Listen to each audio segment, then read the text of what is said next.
Passage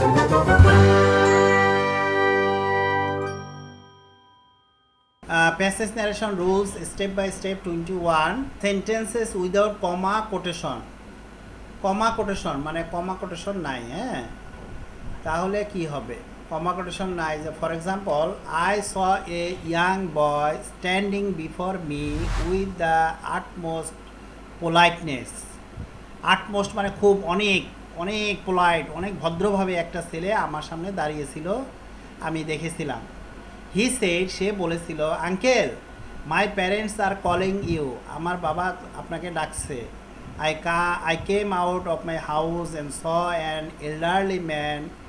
and a woman I came out এই যে এটু কিন্তু কমা কোটেশনের ভিতরে নাই I saw a elderly man and a woman আমি বের হয়ে দেখলাম একজন বৃদ্ধ বয়স্ক মানুষ পুরুষ লোক এবং মহিলা The woman said উনি বলল ভাইয়া ডোন্ট ইউ রিকগনাইজ মি আমাকে কি আপনি চিনতে পারছেন না রিকগনাইজ মানে চিনতে পারা আই এম সালমা আমি Salma we looked for you everywhere আমি আপনাকে সব জায়গায় খুঁজেছি বাট ডিডন্ট ফাইন্ড ইউ কিন্তু কোথাও খুঁজে পাই নেই what a surprise I say it with admiration আমি অনেক আশ্চর্য হয়ে প্রশংসায় অ্যাডমিরেশন বললাম হোয়াট এ সারপ্রাইজ সো এই যে একটা সেন্টেন্স এখানে দেখতে পাচ্ছ এইখানে কমা কোটেশন নাই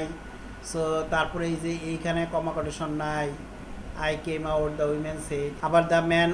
উইমেন সেড এইটুক থেকে এখান থেকে এইটুক বলছে উইমেন এইটুকু উইমেনটা বলছে আর আমি বলেছি এইটুকু what a surprise I said with admiration so এটা কি হবে I saw a young boy standing before me with the utmost পলাইটনেস এই যে কমা কোটেশনের বাহিরে কোনো কমা কোটেশন ছিল না তার মানে যেভাবে ছিল সেভাবে ঘটনাটা সেভাবেই এরকম না যে আই টোল্ড দেম দ্যাট এটা কিন্তু লাগতেছে না ওই অংশটুকু রিপোর্টিং ভার্বটুকু বাদ দিয়েই আমরা জাস্ট ঘটনার বিবরণটা the description of the event I am writing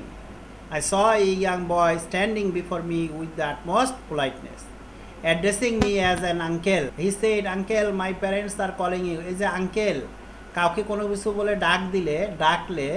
তাকে তাহলে তখন তাকে অ্যাড্রেসিং বলে অ্যাড্রেসিং লিখতে হবে প্রথমে আঙ্কেল বলছে তাই এখানে আঙ্কেল যদি ভাইয়া বলতো ভাইয়া যদি ফাদার বলতো ফাদার মাদার বললে মাদার ব্রাদার বললে ব্রাদার স্যার বললে কি হবে স্যার বললে দুইটা হয় এক যদি স্যার দ্বারা স্টুডেন্ট টিচার রিলেশন হয় তাহলে রেসপেক্টফুলি লিখতে হয় কোনো ব্যাংকের কর্মকর্তাকেও স্যার বলা হয় সেই ক্ষেত্রে আমরা লিখব এরকম অ্যাড্রেসিং মি মানে আমাকে কাকে ডেকেছে এখানে আঙ্কেল বলে আমাকে ডাকছে তাই মি দিলাম আর সব সময় একটা কমন জিনিস ফিক্সড এটা অ্যাজ লিখতে হবে আর an uncle he addressing me an uncle একজন আঙ্কেল হিসেবে অ্যান না দিলেও চলে অ্যাড্রেসিং মি অ্যাজ আঙ্কেল কমা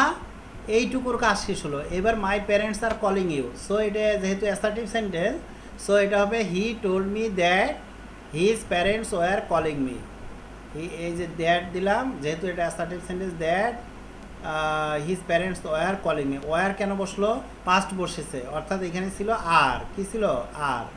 অ্যামিজার থাকলে ওয়াজ হয় So I came out of my house and saw an elderly man and a woman এইটাও কিন্তু কমা কোটেশনের বাইরেই ছিল মানে এটা ঘটনাটা কমা কোটেশন লাগবে না সো এইটা যেই ডেসক্রিপশনটা ছিল ওইটাই আমি রাখতেছি সো এটাই আর কোনো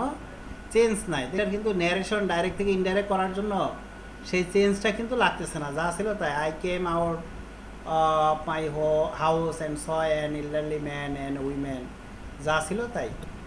তারপরে আবার বলছে ভাইয়া ডোন্ট ইউ রিকগনাইজ মি এই উইমেনটা বললো তাহলে ওই উইমেনটা কী হবে অ্যাড্রেসিং মি অ্যাজ ভাইয়া হ্যাঁ এই যে অ্যাড্রেসিং মি আমাকে অ্যাজ কী বলে ডাকছে ভাইয়া বলে এই যে যা বলে ডাক দিবে তাই হবে আর কমা কোটেশন দিয়ে the women said don't you recognise me যেহেতু এটা ইন্টারোগেটিভ সেন্টেন্স তাহলে দ্য উইমেন আস্কড মি